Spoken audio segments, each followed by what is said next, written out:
রাজশাহীতে গভীর নলকূপের গর্তে পড়ে নিহত সাজিদের দাফন সম্পন্ন, এমন বিদায় মেনে নিতে পারছে না স্বজন, এলাকাবাসী কেউই। যে রাজনৈতিক দলগুলো অংশগ্রহণ করতে পারছে না তাদের পক্ষ থেকে এটাকে ফিউটাইল করে দেওয়া, ব্যর্থ করতে পারাটাই তো তাদের জন্য সফলতা হবে।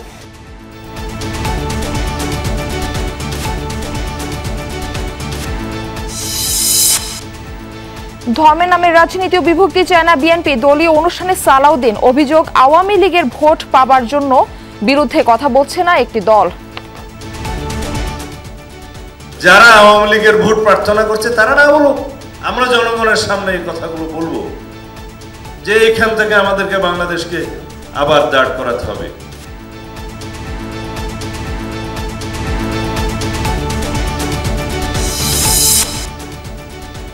তফসিলে দূর হলো জনসাধারণের সংশয়, মত বিশ্লেষকদের। ইসির সামনে বহু চ্যালেঞ্জ, আওয়ামী লীগের পক্ষ থেকেও আসতে পারে বাধা।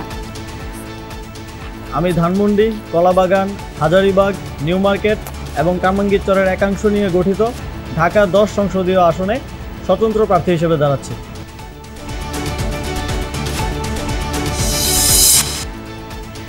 ভোট নিয়ে জার্মানি সহ ইউরোপীয় দেশগুলোর ব্যাপক আগ্রহ, যমুনাকে জানালেন রাষ্ট্রদূত, দেখতে চান সুষ্ঠু অংশগ্রহণমূলক নির্বাচন।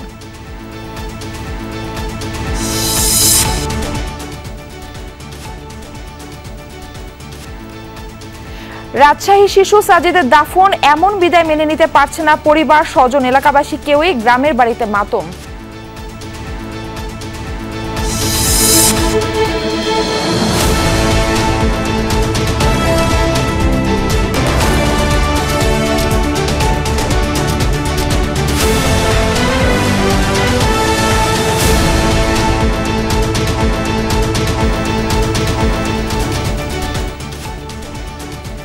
আমন্ত্রণ দুপুরের বাংলাদেশে, আপনাদের সঙ্গে রয়েছে আমি মাইফুর রহমান। এতক্ষণ শিরোনাম দেখছিলেন। ঘোষিত তফসিল জন আকাঙ্ক্ষার প্রতিফলন, ভোট নিয়ে দূর হলো সাধারণের সংশয়, এমনটা মনে করেন রাজনীতি বিশ্লেষকরা। তারা বলছেন, সুষ্ঠু ভোট আয়োজনে নির্বাচন কমিশনের সামনে এখন বহু চ্যালেঞ্জ, বাধা আসতে পারে আওয়ামী লীগের পক্ষ থেকেও। বিশ্লেষকরা বলছেন, নির্বাচন প্রশ্নবিদ্ধ হলে ব্যর্থ হবে 24-এর গণ অভ্যুত্থান। জুলাই সনদ, পিয়ার সহ নানা ইস্যুতে রাজনৈতিক দলগুলোর মধ্যে পরস্পর বিরোধী অবস্থান, আইন শৃঙ্খলা পরিস্থিতির অবনতি, সব মিলিয়ে সাধারণের শঙ্কা ছিল ভোট হবে তো ফেব্রুয়ারিতে। ফেব্রুয়ারি মাসের 12 তারিখ রোজ বৃহস্পতিবার 300 আসনে ত্রয়োদশ জাতীয় সংসদ সাধারণ নির্বাচন। সব জল্পনা ছাপিয়ে বৃহস্পতিবার ঘোষণা করা হয়েছে ত্রয়োদশ জাতীয় সংসদ নির্বাচনের তফসিল, যাকে স্বাগত জানিয়েছে ক্রিয়াশীল সব রাজনৈতিক দল। বিশ্লেষকদের মতে গণতন্ত্রে উত্তরণেই এখন সরকারের মূল লক্ষ্য। ঘোষিত তফসিল তারই প্রতিফলন। বাংলাদেশকে একটা গণতান্ত্রিক অভিযাত্রার পথে এগিয়ে নিয়ে যাওয়া এই সরকারের একটা সাংবিধানিক দায় দায়িত্বের মধ্যেও আছে এবং মানুষের প্রত্যাশার জায়গাটা তো আছে। এই তফসিলের ঘোষণার মধ্য দিয়ে আমরা মনে করছি যে এদেশের মানুষের মনের মধ্যে যে সংশয় এবং আশঙ্কাটা নির্বাচনকে কেন্দ্র করেছিল সেটা দূরীভূত হবে। লম্বা সময় ধরে যে ভোট দিতে না পারার যে একটা আক্ষেপ, এই আক্ষেপটা এবং তাদের যে আগ্রহ, এই দুটো বিষয় এবং নির্বাচনে যে রাজনৈতিক দলগুলো অংশগ্রহণ করবে তাদের আচরণ, এই দুটো যদি প্যারালালি চলে তাহলে নির্বাচন অনুষ্ঠিত না হওয়ার পিছনে কোনো কারণ নেই। 2008 সালের পর আওয়ামী লীগ সরকারের আমলে হওয়া টানা 3টি নির্বাচন ছিল প্রশ্নবিদ্ধ, ছিল না জনগণের স্বতঃস্ফূর্ত অংশগ্রহণ। এবারের ভোট তাই দেশের নির্বাচন ব্যবস্থার জন্য বেশ গুরুত্বপূর্ণ। 5 আগস্ট যে ঘটনাটা ঘটলো তার পিছনে অন্যতম প্রধান ফ্যাক্টর ছিল কিন্তু নির্বাচনগুলো ইনক্লুসিভ না হওয়া এবং যেন তেনভাবে একপাক্ষিক নির্বাচন হওয়া। যদি একই ধারাবাহিকতা এই নির্বাচন হয় তাহলে এই যে 5 আগস্টের যে গণ অভ্যুত্থান এবং ডক্টর মোহাম্মদ ইউনূসের নেতৃত্বে যে সরকারের অধীনে নির্বাচন, এই যে সবকিছু মিলিয়ে এটা একটা টোটাল ফেইলার হবে। বিশ্লেষকরা বলছেন, আগামী নির্বাচনের জন্য অন্যতম বড় হুমকি হতে পারে আওয়ামী লীগের তৎপরতা। সেজন্য নির্বাচনী প্রস্তুতির পাশাপাশি সরকার ও কমিশনকে নজর দিতে হবে সে বিষয়েও। যে রাজনৈতিক দলগুলো অংশগ্রহণ করতে পারছে না তাদের পক্ষ থেকে এটাকে ফিউটাইল করে দেওয়া, ব্যর্থ করতে পারাটাই তো তাদের জন্য সফলতা হবে। কিংবা আন্তর্জাতিক এবং যে রিজিওনাল যে পলিটিক্সটা আছে, চ্যালেঞ্জটা হচ্ছে তাদের গোয়েন্দা রিপোর্টগুলো। গোয়েন্দা রিপোর্টের উপর ডিপেন্ড করে একটা প্রজেক্ট কিভাবে ইমপ্লিমেন্ট করবে। গণভোট একই দিনে অনুষ্ঠিত হবে। এবারের জাতীয় নির্বাচনের সাথে অনুষ্ঠিত হবে গণভোটও। একে কমিশনের চ্যালেঞ্জ বলছেন বিশ্লেষকরা। গণভোটের ব্যাপারে বাংলাদেশের মানুষের কখনো কোনো আগ্রহ থাকে না, তো এই নির্বাচনেও কিন্তু এই ধরনের একটা হতে পারে। আরিফুর রহমান সবুজ, যমুনা নিউজ, ঢাকা। গণ অভ্যুত্থানের প্রধান আকাঙ্ক্ষাই ছিল জনগণের ভোটাধিকার প্রতিষ্ঠা। বিএনপি তাই তফসিল ঘোষণাকে স্বাগত জানিয়েছে, কিন্তু পিআর এবং জাতীয় নির্বাচন ও গণভোট একদিনে করার দাবি তুলে যারা নির্বাচন পেছাতে চেয়েছিল তারা গণতন্ত্রের বিরোধী শক্তি। রাজধানীতে দলের দেশ গড়ার পরিকল্পনা অনুষ্ঠানে এই কথা বলেন স্থায়ী কমিটির সদস্য সালাউদ্দিন আহমদ। তিনি জানান, আওয়ামী লীগের ভোট পাওয়ার জন্য তাদের বিরুদ্ধে কথা বলছে না একটি দল। রাজধানীর কৃষিবিদ ইনস্টিটিউশন মিলনায়তনে বিএনপির দেশ গড়ার পরিকল্পনা শীর্ষক কর্মসূচির ষষ্ঠ দিন। তৃতীয় ধাপে যোগ দেন ছাত্রদলের নেতাকর্মীরা।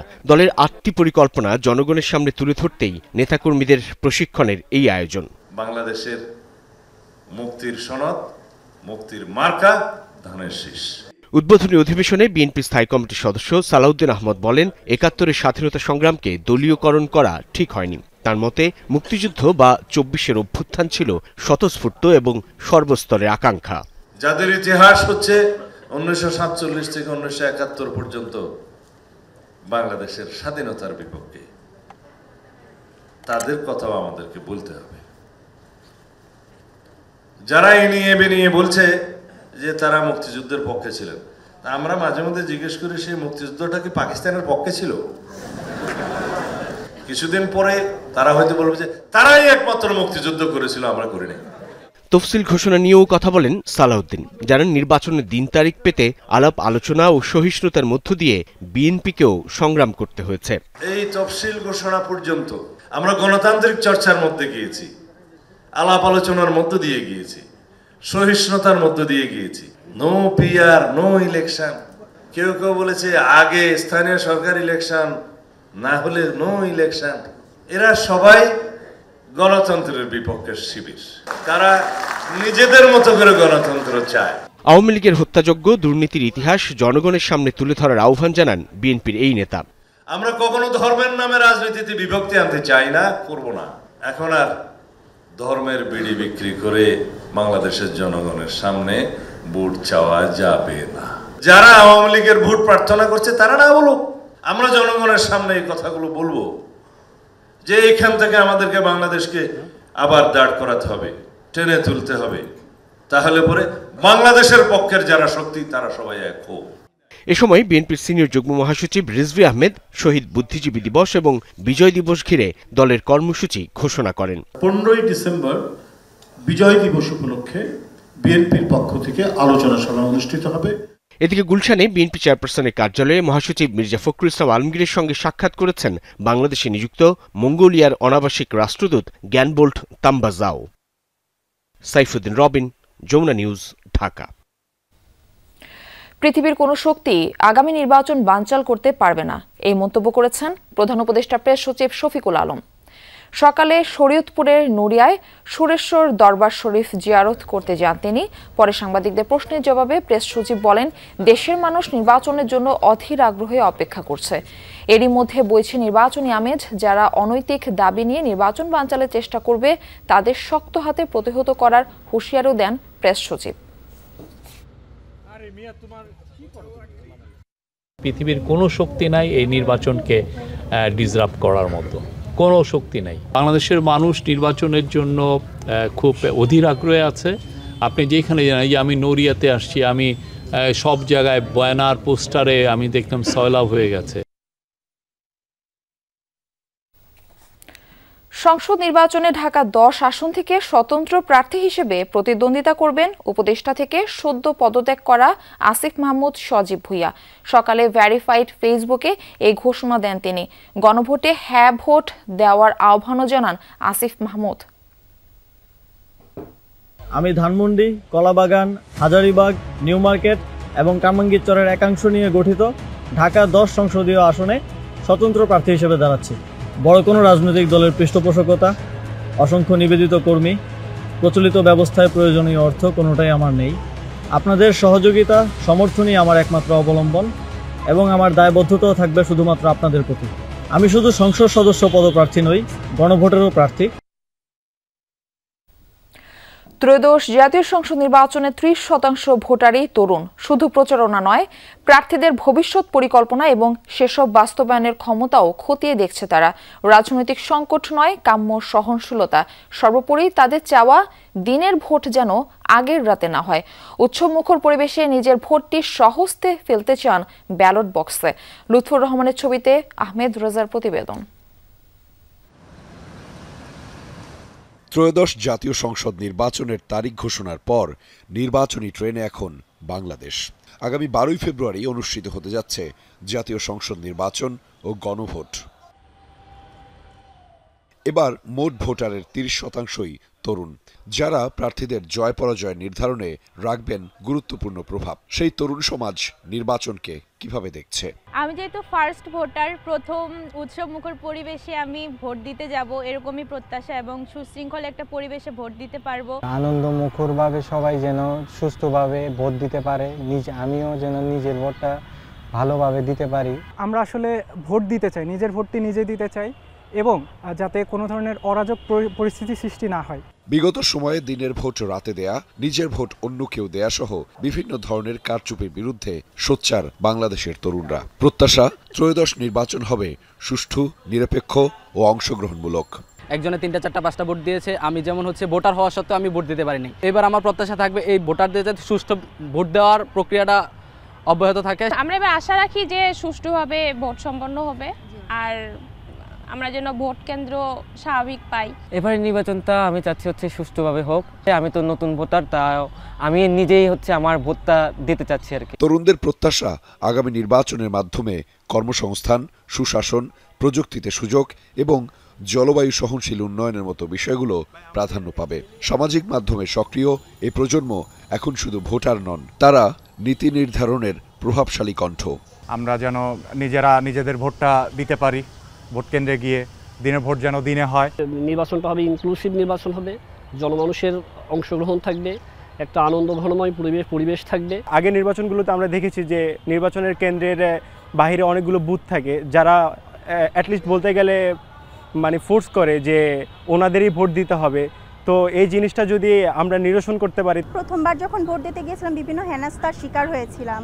তো আশা করি এবছরের যে ভোটটা সুষ্ঠুভাবে সুন্দরভাবে নির্বাচিত হবে এবং আমি একজন স্বাধীন নাগরিক হিসেবে যেন আমার পছন্দের প্রার্থীকে ভোট দিতে পারি। তারুণ্যের চাওয়া পাওয়াকে সামনে রেখেই ইশতেহার সাজাচ্ছে রাজনৈতিক দলগুলো। কিন্তু তরুণরা এখন আর মুখের বলিতে সন্তুষ্ট নয়, তারা চায় প্রমাণভিত্তিক রাজনীতি, জবাবদিহিতা এবং দীর্ঘমেয়াদী পরিকল্পনা।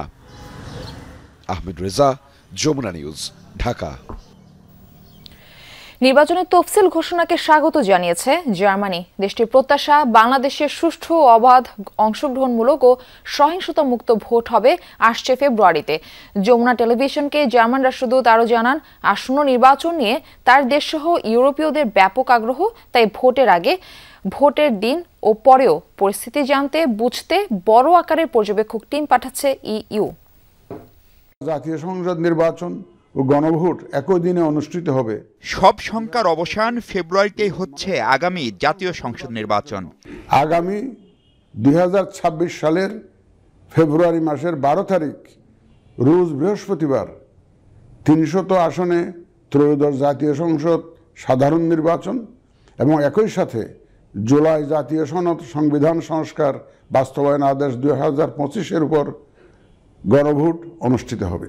তফসিল ঘোষণার পর শুরু হয়েছে ভোটের ক্ষণ গণনা। এর আগে অবশ্য প্রার্থী ঘোষণা করেছে বেশিরভাগ রাজনৈতিক দল।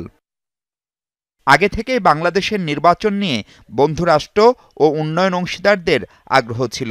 5 আগস্ট গণঅভ্যুত্থানের পর তা বেড়েছে আরও। বাংলাদেশে বিনিয়োগ, ব্যবসা বাণিজ্য সহ নানা কারণে আগামীর ভোটের দিকে তাকিয়ে আছে তারা। 27 দেশের জোট ইউরোপীয় ইউনিয়নের প্রভাবশালী দেশ জার্মানিও বলছে, তফসিলের মাধ্যমে নির্বাচনের পথে যে যাত্রা বাংলাদেশের শুরু হলো তার শান্তিপূর্ণ সমাপ্তি প্রত্যাশা করে তারা। We have a good chance to see free, fair and participatory elections. নির্বাচন নিয়ে আমরা দারুণ আশাবাদী। বিশ্বাস করি ভোট সুষ্ঠু, অবাধ ও শান্তিপূর্ণ হবে। একই সাথে সব মানুষের অংশগ্রহণও এতে থাকবে। এটা বুঝি কিছু চ্যালেঞ্জ আছে, বিশেষ করে আইনশৃঙ্খলা পরিস্থিতি ও সহিংসতা মোকাবেলা। আশা করি সেগুলো নিয়ন্ত্রণের সর্বোচ্চ চেষ্টা থাকবে সব পক্ষেরই। Conduct the election process in a peaceful, respectful and fair way. ফেব্রুয়ারির নির্বাচন পর্যবেক্ষণে এরই মধ্যে আগ্রহ দেখিয়েছে যুক্তরাষ্ট্র, যুক্তরাজ্য ছাড়াও ইউরোপের বিভিন্ন দেশ। ধারণা সবচেয়ে বড় দলটি আসবে ইউরোপ থেকেই। তবে ভোটের দিনের মতো তার আগের ও পরের সময়গুলোও যে সমান গুরুত্বপূর্ণ সে কথা মনে করিয়ে দিলেন এই ইউরোপীয় দূত। বড় পর্যবেক্ষক দল পাঠাবে ইউরোপীয় ইউনিয়ন, যেখানে জার্মানির 7 জন থাকার কথা। কেবল ভোটের দিন নয়, তার আগে এবং নির্বাচনের পরের দিনগুলোর পরিস্থিতি কেমন থাকে সেদিকে নজর থাকবে আমাদের। রাষ্ট্রদূত বলেন, গণতন্ত্র ও সুশাসনের পাশাপাশি বাংলাদেশের স্থিতিশীলতার জন্যও একটা ভালো নির্বাচন প্রয়োজন। মাহফুজ মিশু, যমুনা নিউজ, ঢাকা। 2 সপ্তাহের বেশি সময় ধরে হাসপাতালে চিকিৎসাধীন বিএনপি চেয়ারপারসন বেগম খালেদা জিয়া তার শারীরিক অবস্থা সম্পর্কে জানাতে রাজধানীর এভার কেয়ার হাসপাতাল থেকে আমাদের সঙ্গে যুক্ত হচ্ছেন আমাদের সহকর্মী আহমেদ রেজা। যাচ্ছি তার কাছে। রেজা, সাবেক প্রধানমন্ত্রীর শারীরিক অবস্থা ও বিদেশ যাত্রা নিয়ে মেডিকেল বোর্ড কি জানালো? মারফি, প্রায় 3 সপ্তাহ, আজকে 20তম দিন চলছে, অর্থাৎ 23 নভেম্বরের পরে আসলে তিনি যে ভর্তি হয়েছিলেন আজকে, এবং তারপর পরেই আসলে নানান ধরনের চিকিৎসা কার্যক্রমের মধ্যে তিনি আসলে গিয়েছেন। এবং গতকাল রাতে একটি সবশেষ তথ্য বিবৃতির মাধ্যমে তার মেডিকেল বোর্ডের প্রধান তিনি জানিয়েছিলেন গণমাধ্যমে, এবং সেখানে বলা হয়েছে যে শারীরিক অবস্থার বেশ কিছু জায়গায় অবনতি হয়েছে। আপনি জানেন যে তার বেশ কিছু মাল্টি যে অর্গানগুলো সেগুলো আসলে ফেইলিয়ার অবস্থায় রয়েছে, বিশেষ করে কিডনি জটিলতা দীর্ঘদিন ধরে ভুগছিলেন তিনি, এবং সেটির প্রেক্ষিতে মূলত যে ডায়ালিসিস কার্যক্রম সেটি আসলে করা হচ্ছে। এবং তারপর পরই আসলে বিভিন্ন কার্যক্রমের অংশ হিসেবে গতকাল যে বিবৃতির মাধ্যমে জানানো হয়েছিল যে বেশ কিছু শারীরিক অবস্থার বেশ কিছু কার্যক্রম বা যে মাল্টিপল অর্গানগুলো রয়েছে তার মধ্যে একটু জটিলতা বা শঙ্কা দেখা দেয়, কিছুটা স্বাস্থ্যের অবনতি রয়েছে। এখন পর্যন্ত সবশেষ যে তথ্য, সেই অবনতির যে অপরিবর্তিত অবস্থা সেটি আমাদের কাছে রয়েছে। কেননা এর পরবর্তীতে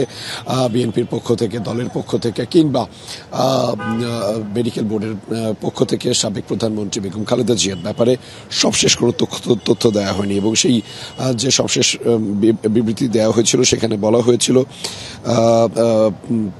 কিডনি কার্যক্রম তো বন্ধ হয়ে যাওয়ায় তার ডায়ালিসিস কার্যক্রম শুরু করা হয়েছে, এবং নিয়মিত ডায়ালিসিস কার্যক্রম সেখানে এখনো চলছে, এবং বিশেষ করে তার পরিপাকতন্ত্রে রক্তক্ষরণ ও ডিআইসির ফলস্বরূপ তাকে রক্তের বিভিন্ন উপাদান এবং ট্রান্সফিউশন দিতে হচ্ছে।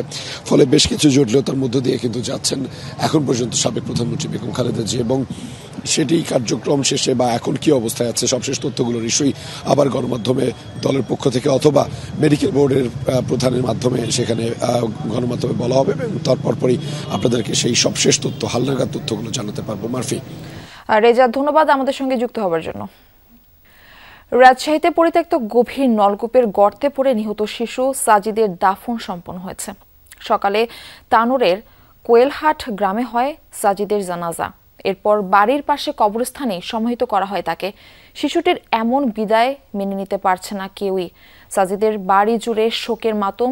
বুধবার দুপুরে বাড়ির সামনের মাঠে মায়ের সাথে হাঁটতে গিয়ে পরিত্যক্ত গভীর নলকূপের গর্তে পড়ে যায় সাজিদ। বিষয়টি জানাজানির পর থেকেই উদ্বেগ উৎকণ্ঠায় প্রহর গুনতে থাকে দেশবাসী। টানা 32 ঘন্টা ফায়ার সার্ভিসের উদ্ধারকর্মীদের চেষ্টার পর শিশুটিকে উদ্ধার করা হয়। এরপর হাসপাতালে নিলে সাজিদকে মৃত ঘোষণা করেন চিকিৎসক। উদ্ধারকর্মীরা জানান, ভূপৃষ্ঠ থেকে প্রায় 45 ফুট গভীরে ছিল শিশুটির অবস্থান। দাদাকে বললাম যে ডাক্তারের কাছে নিয়ে যায়, ওর মানে জ্বর, সর্দি, কাশি, ওষুধ নিয়ে এসো বলে ওই সাওয়ালেকে আমি ওর দাদার কাছে রাখে আমি তানোরে গেছি। এর মধ্যে এসব হয়েছে। আমরা শিশুটিকে উদ্ধার করতে পারলেও জীবিত উদ্ধার করতে পারিনি। আমাদের সর্বোচ্চ চেষ্টা ছিল যেন আমরা দ্রুততম সময়ে এবং শিশুটিকে জীবিত এবং অক্ষত অবস্থায় যেন উদ্ধার করতে পারি। ফের ঢাকা দক্ষিণ সিটি কর্পোরেশনের গাড়ির চাপায় প্রাণ গেল 2 বিশ্ববিদ্যালয়ের শিক্ষার্থীর। ভোররাতে ডেমরার কোনাপাড়ায় হয় এই দুর্ঘটনা। একটি বিয়েবাড়ির অনুষ্ঠান থেকে তারা বাসায় ফিরছিলেন। পুলিশ ঘাতক ট্রাকটিকে আটক করতে পারলেও পালিয়ে গেছে চালক। বৃহস্পতিবার সন্ধ্যায় বন্ধুর বোনের গায়ে হলুদের অনুষ্ঠানে যান ইরাম দেওয়ান ও তপু আহমেদ। তারা ইন্ডিপেন্ডেন্ট ইউনিভার্সিটি ও ইউনাইটেড ইন্টারন্যাশনাল বিশ্ববিদ্যালয়ের শিক্ষার্থী। অনুষ্ঠান শেষে ডেমরার কোনাপাড়ায় একটি চায়ের দোকানে যান তারা। কিছুক্ষণ আড্ডা দিয়ে মোটর সাইকেলে করে বাসায় ফেরার পথেই ঘটে দুর্ঘটনা। ঢাকা দক্ষিণ সিটি কর্পোরেশনের একটি ময়লার গাড়ি ধাক্কা দেয় তাদের মোটর সাইকেল। ও বাইকটা নিয়ে জাস্ট চলে যাচ্ছিল, তখন একটা ময়লার গাড়ি ঢাকা দক্ষিণ সিটি কর্পোরেশনের, ওটা এত জোরে স্পিডে আসছে অ্যান্ড রং সাইড দিয়ে এসে ওর বাইকের উপরে উঠাই দিছে। ওদেরকে ডোপ টেস্টেরও ব্যবস্থা করা হয় না। ওরা যে নেশাগ্রস্ত অবস্থায় গাড়ি চালায় না সুস্থ মস্তিষ্কে গাড়ি চালায়, এটার কোনো ব্যবস্থাই নেই। প্রত্যেকটা জায়গায় প্রত্যেকটা গাড়ি সিটি কর্পোরেশনের গাড়ি আসলে আমাদের নিজেদের গাড়ি সাইড করে রাখতে হয়, যাতে আমাদের নিজেদের সেভ করতে পারি। ঘটনাস্থলেই তপু মৃত্যুবরণ করেন। ইরামকে ঢাকা মেডিকেলে নেয়ার পর মৃত ঘোষণা করেন চিকিৎসকরা। তপুর আবার বাবা নাই, তো সেই ওর বাবার পরিবর্তে সেই ভূমিকাটা আমি পালন করতেছি এবং সাপোর্ট দিই, তাকে বিভিন্ন রকমের সাজেশন দিই।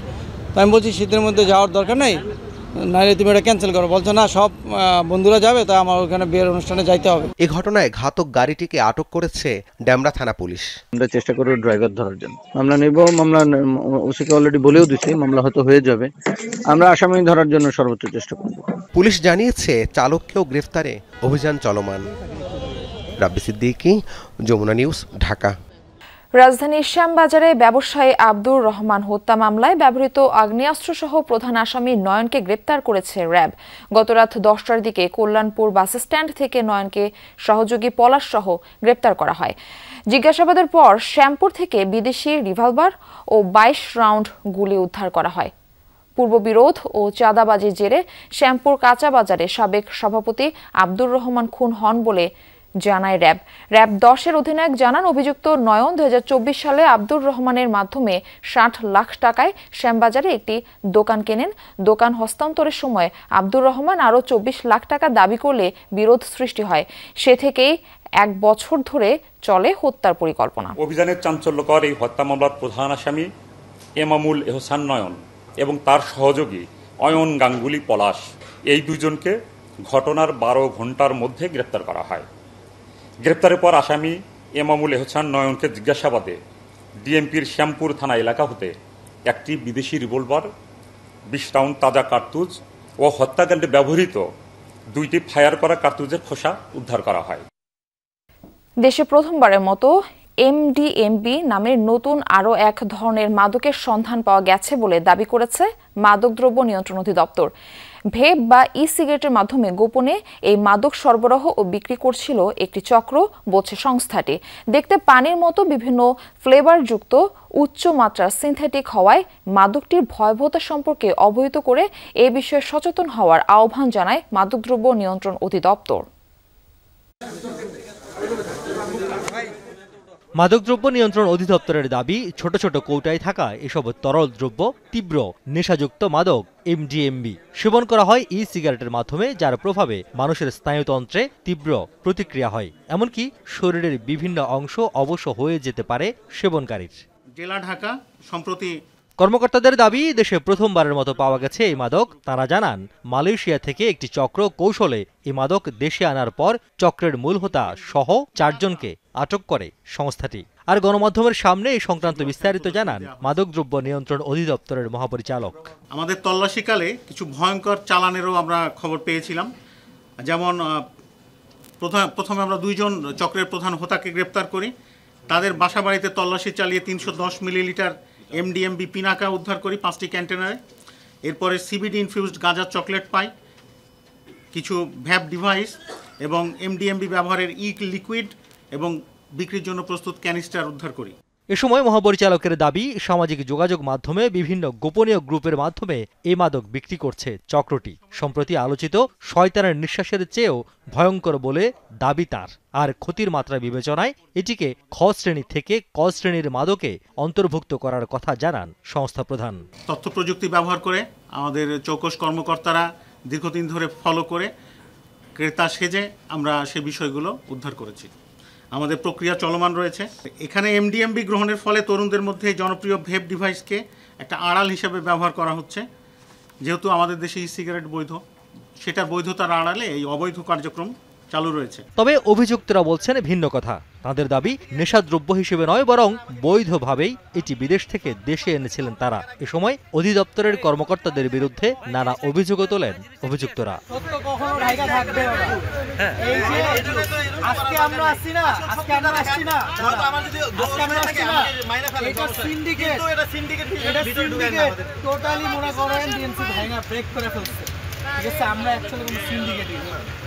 এদিকে ইলিশ মাছ সহ নানা উপায়ে দেশের বাইরে পাচারের সময় ইয়াবার কয়েকটি চালান আটকের কথা জানানো হয় সংবাদ সম্মেলনে। রিয়াজ রায়হান, যমুনা নিউজ, ঢাকা। রংপুরের তারাগঞ্জে মুক্তিযোদ্ধা যোগেশচন্দ্র রায় এবং তার স্ত্রী সুবর্ণা রায় হত্যার ঘটনায় মোরসালিন নামের একজনকে গ্রেপ্তার করেছে পুলিশ। তথ্য প্রযুক্তির সহযোগিতায় বৃহস্পতিবার রাতে মোরসালিনকে তারাগঞ্জের খিয়ার জুম্মা এলাকার নিজ বাড়ি থেকে গ্রেপ্তার করা হয়। মোরসালিন পেশায় রাজমিস্ত্রির সহযোগী হিসেবে কাজ করত। পুলিশের দাবি, মোরসালিনের ৮,০০০ টাকা ঋণ ছিল। ঘটনার ৩ দিন আগ থেকে যোগেশচন্দ্রের বাড়িতে টাইলসের কাজ করতে যায় সে। এ সময় সেখান থেকে টাকা লুটের পরিকল্পনা করে মোরসালিন। এরপর গেল রোববার বাড়ি থেকে চাইনিজ কুড়াল এনে প্রথমে সুবর্ণা রায়, পরে যোগেশচন্দ্রকে হত্যা করে সে। খবর পেয়ে ঘটনাস্থল থেকে যোগেশচন্দ্র ও সুবর্ণা রায়ের রক্তাক্ত মরদেহ উদ্ধার করে পুলিশ। পরদিন রাষ্ট্রীয় মর্যাদায় চাকলা শ্মশানে তাদের সৎকার করা হয়। এই ঘটনায় নিহতের বড় ছেলে তারাগঞ্জ থানায় হত্যা মামলা করেন। ৮,০০০ টাকা দেনা ছিল, এই দেনাটা পরিশোধ করার জন্যই এই বাড়িতে সে এই খুনের ঘটনার আগে ইমিডিয়েট পূর্বে ৩ দিন ধরে এখানে সে টাইলসের কাজ করেছিল। টাইলসের কাজ করার কালে তার মনে হয়েছে যে এই বাড়িতে কিন্তু টাকা পয়সা আছে। কোনো উপায়ান্তর না পেয়ে তখন তার বাড়িতে থাকা ওই কুড়ালটা, যে কুড়ালটা দিয়ে হত্যা করা হয়েছে, সেই কুড়ালটা নিয়ে সে এই কাজটা করে। চাঁদপুরে রেলওয়ের জমি দখলে বাধা দেয়ায় হামলা হয়েছে। স্টেশন মাস্টার জানান, শহরের কয়লাঘাট এলাকার মেঘনা ডিপোর বিপরীত পাশে রেলওয়ের জমিতে পাকা স্থাপনা নির্মাণ করছিল ভূমিদস্যু চক্র। অথচ জমিটি নিয়ে আদালতে মামলা চলমান রয়েছে দীর্ঘদিন। স্টেশন মাস্টার রেলওয়ে পুলিশ সহ ঘটনাস্থলে যান এবং কাজ বন্ধ করতে বলেন। এই সময় ভূমিদস্যুরা স্টেশন মাস্টারের উপর হামলা করে। পুলিশ পাভেল নামের একজনকে আটক করেছে। এই ঘটনায় জিআরপি থানায় অভিযোগ দায়ের করেন রেলওয়ের লাকসাম বিভাগের উপসহকারী প্রকৌশলী।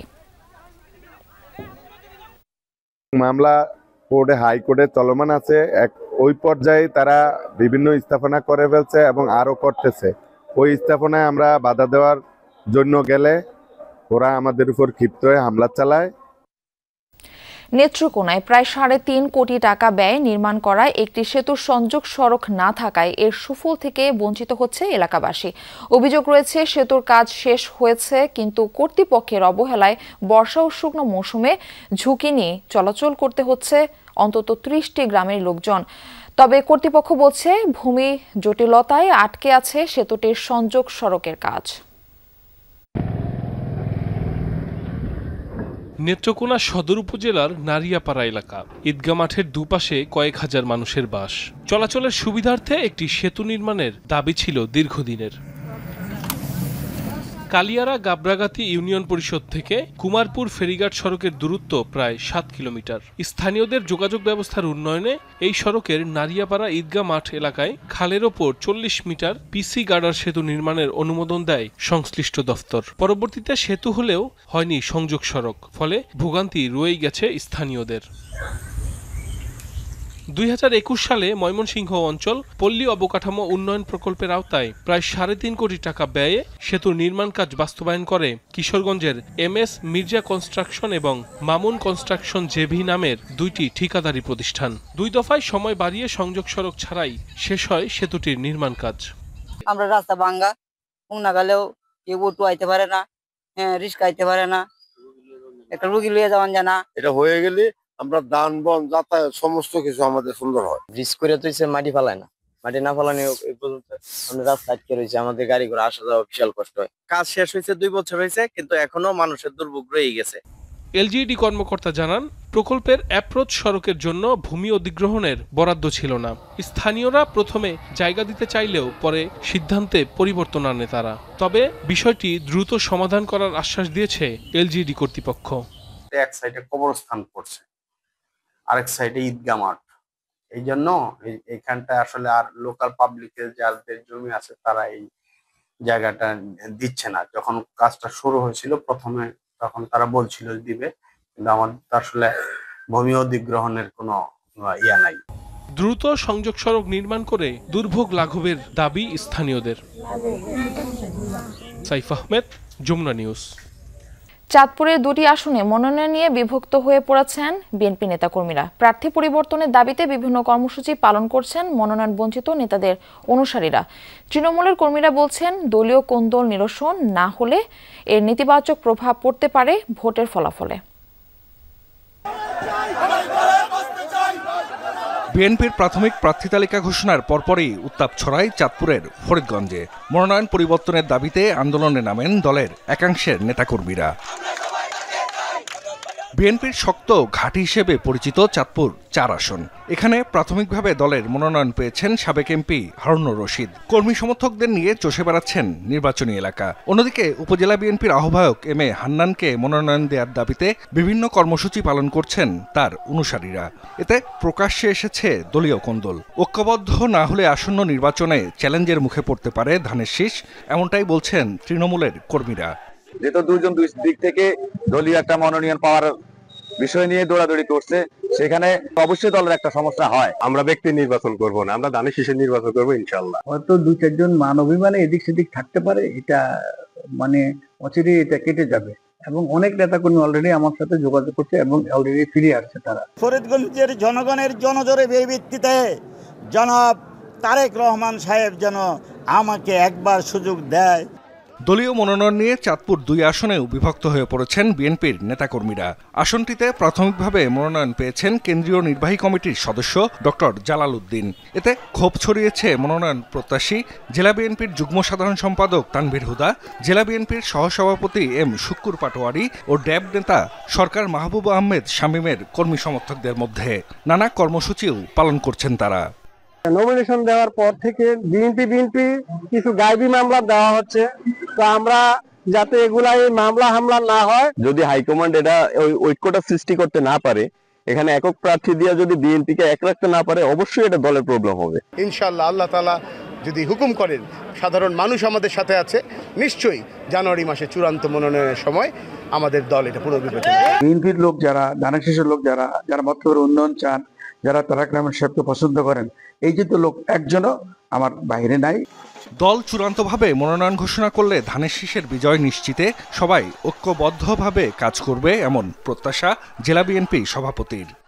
যেহেতু সময় এখনো শেষ হয়ে যায় নাই, সে কারণে অনেকেই এই ২ আসনে অনেকেই চেষ্টা করছে যে আমাকে যদি দেওয়া হয় তাহলে ভালো হবে। এটা একটা আসলে প্রতিযোগিতার অংশ, এটা কোনো প্রতিহিংসার কোনো পার্ট না। ২টি আসনেই নিয়মিত গণসংযোগ করছেন জামায়াত মনোনীত প্রার্থীরা। জামায়াত ইসলামী ইতিমধ্যে যে একটি গণভিত্তি রচনা করতে সক্ষম হয়েছে এবং সেই সক্ষমতার কারণে এখন জামায়াত ইসলামী নিজের পায়ে দাঁড়িয়ে নিজেদের সকল কিছু করতে সক্ষম। এদিকে চাঁদপুরে এ পর্যন্ত ৩টি আসনে মনোনয়ন ঘোষণা করেছে জাতীয় নাগরিক party NCP. Zahid Hasan, Jamuna news. 2025-26 শিক্ষাবর্ষে এমবিবিএস ও বিডিএস কোর্সের ভর্তি পরীক্ষা শেষ হয়েছে। দেশের 17টি কেন্দ্র এবং 49টি ভ্যানুতে হয় এই পরীক্ষা। সকাল 10টা থেকে 11:30 পর্যন্ত চলে পরীক্ষা। এর আগেই কেন্দ্রে প্রবেশ করতে হয় ভর্তিচ্ছুদের। স্বাস্থ্য মন্ত্রণালয়ের বিজ্ঞপ্তিতে বলা হয়, পরীক্ষার সময়ে বাড়িয়ে 1 ঘন্টা করা হয়েছে। লিখিত ভর্তি পরীক্ষায় প্রতিটি ভুল উত্তরের জন্য 0.25 নম্বর কাটা যাবে। দেশের সরকারি মেডিকেল কলেজগুলোয় আসন সংখ্যা 5,645, যার মধ্যে এমবিবিএস 5,100 এবং বিডিএস 545টি। এবছর মোট আবেদনকারী 1,22,632 জন। প্রতি আসনের বিপরীতে আবেদনকারী ছিলেন 22 জন। দ্বিতীয়বারের মতো পরীক্ষা দিয়েছি। গতবার তো আমাদের আগের বারের প্রশ্নটা বেশি সহজ করার কারণে আমাদের আগের বারের একটু 3 মার্ক কাটার কারণে ওনারা একটু বেশি সুযোগ সুবিধা পাইছে। আমি তো যে কোচিং করছি ওখানে যা পড়ানো হয়েছে তাই আর কি প্রিপারেশন নিছি। এটা তো হঠাৎ করে অ্যাড করা হয়েছে, তো ওইরকম নেওয়া হয় না। প্রিপারেশন আমার মেইনলি ইঞ্জিনিয়ারিং এর, বাট নার্ভাসনেসটা কমানোর জন্য আর কি ফ্যামিলি প্রেসারের জন্য আর কি মেডিকেলটা দিচ্ছি। বাসা ছাড়া নোটিশের প্রতিবাদে রাজধানীর কাফরুল থানার সামনে মানববন্ধন ও বিক্ষোভ করেছেন হাউজিং স্টাফ কোয়ার্টারের বাসিন্দারা। সকালে মিরপুর 14 নম্বরে স্টাফ কোয়ার্টারের দালানসমূহে বৈধ 576টি বরাদ্দকারী পরিবারের সদস্যরা এই মানববন্ধনে অংশ নেন। অভিযোগ করেন বিগত 50 বছর ধরে তারা সরকারকে নির্ধারিত ভাড়া দিয়েই এখানে বসবাস করে আসছেন। জাতীয় গৃহায়ন কর্তৃপক্ষের চেয়ারম্যান ভূমিকম্প ঝুঁকির কথা বলে তাদের বাসা ছেড়ে দিতে বলেন। একই সাথে কোনো মামলা না করার পরামর্শ দেন তিনি। গৃহায়ন কর্তৃপক্ষের এমন সিদ্ধান্তের প্রতিবাদ জানিয়ে বাসিন্দারা সরকারের কাছে সিদ্ধান্ত পুনর্বিবেচনার দাবি জানান, নতুবা শত শত পরিবার পথে বসে যাবে। এমনভাবে কতগুলো সিদ্ধান্ত হয়েছিল যেগুলো আমাদেরকে দিয়ে দেওয়ার কথা ছিল, কিন্তু আজকে দেখা গেছে দীর্ঘ সময়ের পরে তারা আমাদেরকে এখান থেকে উচ্ছেদ করে দিতে চাচ্ছে অবৈধভাবে। অনেকবার আশ্বাস দিচ্ছে কিন্তু দেওয়া হয় নাই, আমাদের ঝুলিয়ে রাখছে। এখন এই অবস্থায় আইসা হুট করে তারা আমাদের উঠায় দিতে চাচ্ছে। 50 বছর আমাদের এই বিল্ডিংগুলি কোনো রক্ষণাবেক্ষণ করে নাই। আমরা নিজেদের টাকায় এই বিল্ডিংগুলি রক্ষণাবেক্ষণ করি। এই পর্যন্ত আমাদের প্রত্যেকের 5-7 লাখ টাকা করে এই বিল্ডিংগুলির পিছনে খরচ হয়েছে। দুর্নীতি, সক্ষমতা ও অবকাঠামোগত সংকটের কারণে বাংলাদেশ প্রতিযোগিতার সাথে আন্তর্জাতিক বাজারে পিছিয়ে পড়ছে, কমছে বিনিয়োগ ও জিডিপি। সকালে চট্টগ্রামে অর্থনীতি বিষয়ক সেমিনারে এই কথা বলেন প্রধান উপদেষ্টার আন্তর্জাতিক বিষয়ক বিশেষ দূত লুৎফর সিদ্দিকী। বলেন, বাংলাদেশের পোশাক শ্রমিকরা ভিয়েতনামের চেয়ে কম বেতন পাচ্ছেন, কম মুনাফা পাচ্ছেন উদ্যোক্তারাও। এর কারণ সক্ষমতা ও অবকাঠামোগত সুবিধার অভাব। বিনিয়োগ বাড়াতে সংস্কারের বিকল্প নেই বলে মনে করেন বিশেষ দূত। বলেন, চ্যালেঞ্জ মোকাবেলার চাবি হাতে রয়েছে। রাজস্ব বোর্ডের চেয়ারম্যান আব্দুর রহমান খান বলেন, কর অব্যাহতির ক্ষমতা এখন আর এনবিআর এর কাছে নেই। ভবিষ্যতে কর ছাড় বা অব্যাহতির সিদ্ধান্ত জাতীয় সংসদের মাধ্যমে দেয়া হবে। অর্থনৈতিক ভিত্তি মজবুত করতে রাজস্ব আহরণ বাড়ানোর আহ্বান জানান এনবিআর চেয়ারম্যান। জানান, ভোগান্তি কমাতে রাজস্ব সেবাকে ডিজিটালাইজেশন করা হচ্ছে। এফডিআই দরকার আমাদের, যে এতদিন আসছে না, এটা একটা লজ্জার ব্যাপার। এই লজ্জাবোধের থেকে আমাদের আরেকটু আর্জেন্টলি এটাকে ডিল করতে হবে। Logistics, roads, highways, inland waterways, port, যেখানে যেখানে আমাদের বেশি সময় লাগে এগুলো ওখানে চলে যায়। আর আরেক অর্ধেক কোথায় যায়? দুর্নীতিতে। ট্যাক্স বাড়ানোর জন্য আমাদের যে বিভিন্ন টুলসগুলো আছে এবং বিভিন্ন রকমের আইন কানুনগুলো আছে, সেগুলোর মধ্যে আমরা দেখেছি যে প্রচুর কর অব্যাহতির একটা সংস্কৃতি আছে। আমরা সেখান থেকে বের হয়েছি। আজ আনুষ্ঠানিকভাবে যাত্রা শুরু করতে যাচ্ছে কুতুবদিয়া বাতিঘর কেন্দ্রিক পর্যটন কেন্দ্র। বিকেল 3টায় এর উদ্বোধন করার কথা রয়েছে। ঐতিহ্যের নিদর্শন এই বাতিঘরকে ঘিরে পাশের সমুদ্র সৈকতে দর্শনার্থীদের জন্য KitKat chair, coffee house, selfie zone সহ নানা আয়োজনের ব্যবস্থা করা হয়েছে। স্থানীয় দক্ষিণ ধুরং ইউনিয়ন পরিষদের উদ্যোগে এটির অবকাঠামো তৈরি করা হয়েছে। রক্ষণাবেক্ষণ ও নিরাপত্তার প্রস্তুত রাখা হয়েছে গ্রাম পুলিশের বিশেষ টিম। উদ্বোধনের আগে থেকেই প্রতিদিন সকাল থেকে সন্ধ্যা পর্যন্ত এখানে ভিড় জমান দর্শনার্থীরা। উদ্যোক্তারা বলছেন, বাতিঘর, সুটকিপল্লী, বায়ু বিদ্যুৎ কেন্দ্র সহ দর্শনীয় স্থানগুলোকে আকৃষ্ট করে তুলতে পারলে কুতুবদিয়া হবে কক্সবাজারের আরেকটি আকর্ষণীয় পর্যটন কেন্দ্র। কয়েক ঘন্টার ভারী বৃষ্টিপাতে গাজা উপত্যকার শরণার্থী শিবিরগুলোয় দেখা দিয়েছে ভয়াবহ বন্যা পরিস্থিতি। বৃষ্টির পানি ঢুকে পড়েছে অস্থায়ী তাঁবুগুলোয়। নিষ্কাশন ব্যবস্থা না থাকায় পানি সরতে সময় লাগছে। তারপরও ঠান্ডা আবহাওয়ায় নেই পর্যাপ্ত শীতবস্ত্র। দুর্যোগপূর্ণ আবহাওয়ায় নেই মাথা গোঁজা নিরাপদ জায়গা। শীত নিবারণে গুটি কয়েক যে কম্বল ছিল তাও ভিজে গেছে পানিতে। তাছাড়া জলাবদ্ধতার কারণে রোগবালাই ছড়ানোর শঙ্কা প্রবল। ফলে চরম দুর্ভোগে বাস্তুচ্যুতরা। যুদ্ধবিরতির পরও স্বাভাবিক জীবনে ফিরতে প্রতিনিয়ত সংগ্রাম চালিয়ে যাচ্ছে গাজাবাসী। কয়েকদিনের টানা ভারী বৃষ্টিপাতে ভয়াবহ বন্যার কবলে পড়েছে যুক্তরাষ্ট্রের ওয়াশিংটন অঙ্গরাজ্য। ঘরবন্দি হয়ে পড়েছে বহু মানুষ, অনেকেই হয়ে পড়েছেন যোগাযোগ বিচ্ছিন্ন। তাদের উদ্ধারে কাজ করছে জরুরি বিভাগ। রাস্তায় আটকা পড়ে আছেন যানবাহন। রাজ্য জুড়ে জারি করা হয়েছে জরুরি সতর্কতা। বন্যার কবলে পড়া প্রায় 1 লাখ বাসিন্দাকে সরিয়ে নেওয়ার নির্দেশনা আসতে পারে বলে সতর্ক করেছে প্রশাসন। টানা বৃষ্টির কারণে রেকর্ড পরিমাণ উচ্চতা ছাড়িয়েছে ওয়াশিংটনের নদীগুলো। এর ফলেই সৃষ্টি হয়েছে এমন দুর্যোগ। সম্ভাব্য আরও নদীর ঢল সামলাতে বিভিন্ন এলাকায় মোতায়েন করা হয়েছে ন্যাশনাল গার্ড সেনা। নদীর পানি বাড়ায় শঙ্কা সপ্তাহ জুড়ে থাকবে বলে সতর্ক করেছে আবহাওয়া দফতর। ক্যারিবীয় অঞ্চলে ক্রমেই বাড়ছে যুদ্ধের শঙ্কা। আবারও ভেনেজুয়েলায় স্থলাভিযানের হুমকি দিলেন ডোনাল্ড ট্রাম্প। স্পষ্ট বার্তা, মাদক পাচার ঠেকানোই মূল লক্ষ্য। এদিকে তেলবাহী ট্যাঙ্কার জব্দের ঘটনায় ওয়াশিংটনকে চোর ও জলদস্যু আখ্যা দিলেন নিকোলাস মাদুরো। ক্যারিবীয় এলাকাকে গাজা উপত্যকা বানাতে চান মার্কিন প্রেসিডেন্ট, অভিযোগ কলম্বিয়ার। যুক্তরাষ্ট্রের ব্যাপক রণপ্রস্তুতি আর একের পর এক জাহাজে হামলায় গত সেপ্টেম্বর থেকেই ক্যারিবীয় অঞ্চলে যুদ্ধের শঙ্কা। সবশেষ ভেনেজুয়েলা উপকূল থেকে একটি তেলবাহী ট্যাঙ্কার জব্দ করে আগুনে ঘি ঢালল ট্রাম্প প্রশাসন। উত্তেজনার পারদ যখন তুঙ্গে, তখন আবারও ভেনেজুয়েলায় স্থলাভিযানের হুমকি দিলেন মার্কিন প্রেসিডেন্ট। যুক্তরাষ্ট্রে এখন পর্যন্ত 11,888 জন খুনি এসেছে। তাদের অনেকেই ভেনেজুয়েলার অধিবাসী। ট্রেন্ডি আরাগুয়া গ্যাংয়ের হাজার হাজার সদস্য আমাদের দেশে। সমুদ্রপথে মাদক পাচার 92% কমে গেছে। স্থলপথেও নেওয়া হবে ব্যবস্থা। শিগগিরই স্থলপথে অভিযান শুরু হতে চলেছে। বেসামরিক নৌযান জব্দের সমালোচনায় মুখর ভেনেজুয়েলার প্রেসিডেন্ট। যুক্তরাষ্ট্রকে চোর, জলদস্যু আখ্যা দিতেও নিকোলাস মাদুরো পিছপা হচ্ছেন না। যুক্তরাষ্ট্র অপরাধমূলক এবং অবৈধ কাজ করেছে। একটি বাণিজ্যিক জাহাজে পাইরেটস অফ দি ক্যারিবিয়ানের মতো আক্রমণ, অপহরণ আর ডাকাতি করেছে তারা। ক্রুদের অপহরণ আর জাহাজ চুরির মাধ্যমে জলদস্যুতার যুগের সূচনা করেছে তারা। লাতিন দেশ কলম্বিয়াকেও নানা হুমকি ধামকি দিচ্ছে মার্কিন প্রশাসন। দেশটির প্রেসিডেন্টের অভিযোগ, ক্যারিবীয় অঞ্চলকে গাজায় রূপান্তর করতে যাচ্ছেন ট্রাম্প।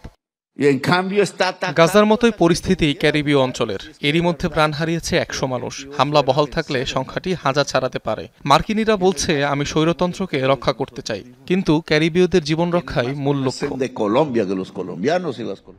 অভিযোগ, ভেনেজুয়েলা ও কলম্বিয়ার বামপন্থী সরকারকে ক্ষমতাচ্যুত করতেই এমন সামরিক তৎপরতা চালাচ্ছে যুক্তরাষ্ট্র। মোস্তফা মাহমুদ, যমুনা নিউজ। ক্যারিবীয় অঞ্চলে যুক্তরাষ্ট্রের সাথে উত্তেজনার মাঝে রুশ প্রেসিডেন্ট ভ্লাদিমির পুতিনের সাথে ফোনালাপ সারলেন ভেনেজুয়েলার প্রেসিডেন্ট নিকোলাস মাদুরো। এক বিবৃতিতে এই তথ্য নিশ্চিত করেছে ক্রেমলিন।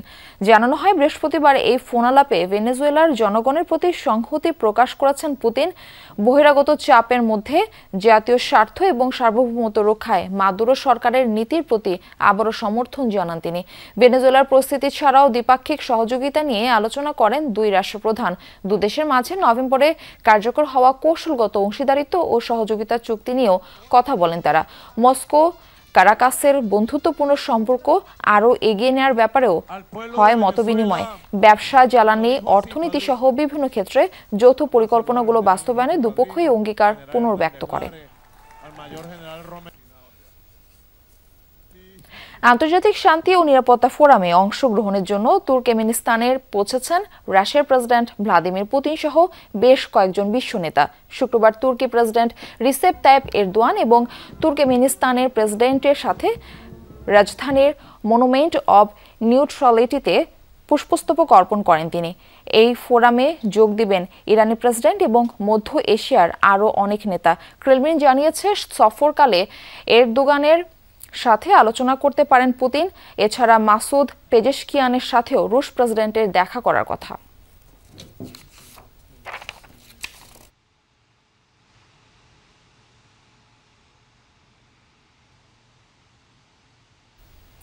এ ছিল দুপুরে বাংলাদেশে। এতক্ষণ সাথে থাকার জন্য ধন্যবাদ সবাইকে।